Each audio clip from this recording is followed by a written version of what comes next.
We'll move on to some Christmas time fun. Some Christmas time fun and hijinks. Home Sweet Home Alone. A family in need of selling a house can no longer afford, and believe a child stole a valuable collectible in an attempt to break into the house where the child is currently on his own, due to his family's flight being split in two and him being unaccounted for.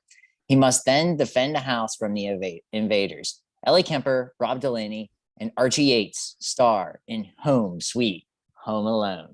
So most people have seen Home Alone, the classic Christmas film starring at least 25 times. Macaulay Culkin. But if anybody who hasn't seen that film, allow me to recap the premise. The child who's the victim of neglect is left home to fend for himself against two seemingly invincible bandits who are unkillable, immortal, right, and impervious to pain. Because the reality of it is that the wet / sticky bandits, Marv and Harry, should have been dead 100 times between those two movies. And they kept coming, right? So this movie, Home Sweet Home Alone, has a similar premise. A young man, I'll tell you what, the scene in which the house and he's vying for attention with the rest of the kids made me fucking anxious. Oh yeah, just the chaos. Like I could feel my chest tighten. I could just feel it go. You know, this was a bad movie. Yes, it was not a good movie. The young man, Archie Yates, who plays Max Mercer was so unlikable that I almost wanted the parents who were breaking into the house to win, but they were just as unlikable. Right. So my hope was that the cops would show up, arrest those two nitwits, realize this kid's in home alone, his parents are in Japan, cuff him, send him to CYS, and then they send him to placement. I hated all of these characters. You had Fat Harry Potter, right? Which they actually even mentioned. I had that all up to make that joke, and then they mentioned it. I was so upset by that. Yeah. So for me, this movie is a 3 out of 10, but I like seeing people fall down and get hurt. So it's a 5. I do too. Bumps it up by 2. So this is a movie where I was like, there's a lot of people, a lot of that guys in this movie. The stars of this movie are that guys. The kid was in Jojo Rabbit, you know, but it just didn't equal the sum of its parts. Like this could have been good, except what I'm saying is it had funny people in it, you know. Yeah, Ellie Kemper's funny. Yeah, a lot of people in this movie were actually funny. Like Jim Rash was in this movie for a little bit. You know, he was on Community, helped write Community, and that show's great. And so if you look at this, you look at the diagram of this, you're like, this has the makings that this could be funny. Except that they tried to make the parents that were trying to break into the house somewhat redeemable, but yet they're still breaking into a house instead of trying to like initially rationalize with this child. Like, right. All you really need to do, I understand he heard that whole thing about thinking, you know, the stolen doll was him. He thought the ugly little boy. The ugly little boy was him. But all they really needed to do initially when they thought this was happening was like go over there and then like just ring the bell, not try to be sneaky about anything. Like 1 minute in. And that's the thing that like they try to make people redeemable who I guess are somewhat redeemable, but aren't because they just immediately go from 0 to 100. Like, oh, we're struggling. We need money. Let's break into this house. There's no middle ground. You know, at least with the wet bandits, they're criminals. Right. So like we don't need a background. We just assume that they're criminal. We their know morals are already compromised. Yeah, the morals are compromised. And so let's, you know, and like you said, like I will say this movie had moments that made me laugh. And that's like you said, I like seeing people fall down. Yes. And there's a couple lines in there that were funny, like, the kids say it, like we start out the ugly little boy. Well, my mom says I have character. And like I did like the scene on the plane with his mom, and the guy like kept looking at her screen. Yeah. Just because we've literally all been there. If you've been on a plane more than like 3 times, you have the person who will like look at your screen or do something that like is, looking at your phone to see what you're listening or whatever, looking at your book. And so that, I thought that was an awkwardly funny scene. I thought everything in this movie that was funny was also made me cringe.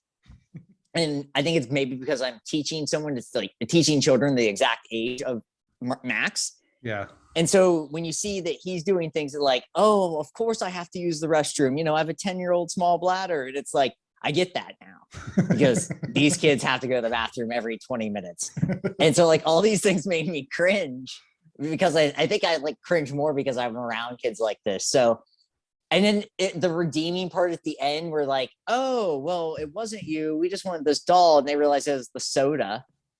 And then the kid, I think the most infuriating scene to me was when their in-laws were there and the little kid has the doll and he just throws it. Yeah. And I almost burned everything. I just almost burned the world down because they like congratulated him. His parents congratulated him on saving the day. And I was like, this is the problem with society. Yeah. I like lost my mind. It's like, we're congratulating children on everything instead of this, now that I see it, it's like, so I almost burned the world down. I was like this close for the YouTube viewers and just burning the world to the ground with that scene. So I would also give it a 5 out of 10. Like it was probably a 3, like you said. I like seeing slapstick comedy, and that works enough. So my infuriation was a 12 out of 10 at some points, but yeah. Timothy Simons, who was this, because this also had Kenan Thompson played the realtor. Timothy Simons was the brother-in-law. He's probably, I would say, most famous for his scenes on Veep, as Jonah Ryan, where he worked, in the Kanye, call me Kanye West Wing. So there were a lot of like people in this. I would say they're like C-list tier, like C-tier comedy type people.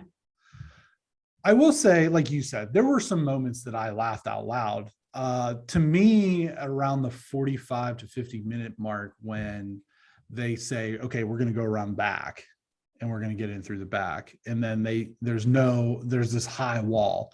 So she tries to boost him up and he farts in her face. Mm-hmm.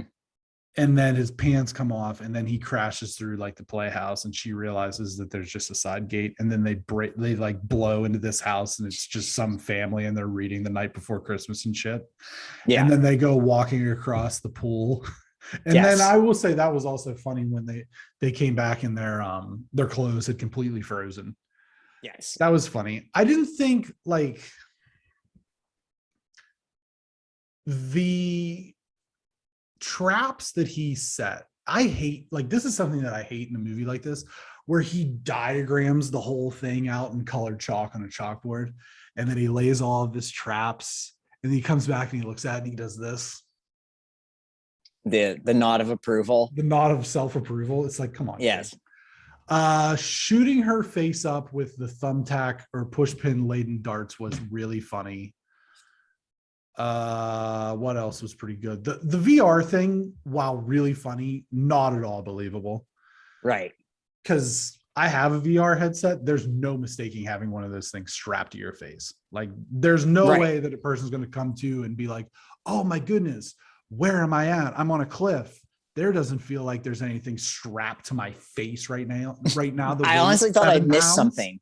When it happened, I was like, did I blink and like he got numbed to the face? Yeah, no, like, it's just like, that's just one of those things you have to suspend disbelief for. Right. A little bit. I also liked him getting cracked in the face, like cracked in the forehead with the pool ball. I thought that was pretty good, that especially was when he came back with the basically the unicorn horn. It was just like you said, the difference between these people is like, she's a teacher. Right. And like you said, they go from these nice people who are down on their luck to just hardened criminals in a span of 5 minutes. Whereas Marv and Harry were already shitty, so it was Right. good. You know what I mean? And I don't know. Like I said, the biggest thing for me was I just didn't like the kid. I thought he was awful. He was an awful kid. Like he goes to the Toys for Tots things, tries to steal toys. Yeah, try to steal his toys. Yeah. And like the banter between him and the dad while they were in the open house was just like for me, it was really off-putting. So yeah, I mean, here's what I would say about this movie is it's about an hour and a half long, a little bit shorter. Yeah. And it's probably like if you have kids in that sort of like 8 to 12 range, it's got just enough slapstick and just enough like heartwarming bullshit that would probably be a good watch for them. But if you're just like looking to recapture the nostalgia of the original and then Lost in New York, this is not it. Yeah. Don't make this your child's first Home Alone. Yeah. Or Don't maybe do. Or do and set them up. Be like, Yeah.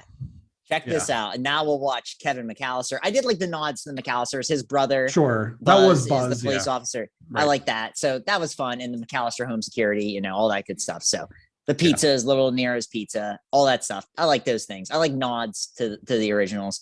But unfortunately, and nothing can hold up to those movies. Those two are both great. But just don't try to make people. They could have done something where I don't know what they could have done because I just sometimes they even make a joke about, I can't believe they try to remake. They even make that joke. I try to make. So it's like you get it. You're in on this, but you're in on it. Yeah. I agree, Brenton. I don't have children. I am around children of this age. I think the kids, if I watch this movie with those kids, they lose their minds laughing because they don't care about plot. They don't care about plot. Exactly. So, well, and that's the thing is the weird part about this is that at like maybe an hour and 20 minutes, there's too much plot. Yeah, they try to throw all the plot in at the end, and it's like all that and nonsense. And just give the people what they want, Yeah. Although I suppose realistically, if you're just looking for an hour of people falling down and getting hurt, you can just watch a Jackass movie. You could, yeah. Just give me Little Nero's Pizza and an old man a shovel. Yeah.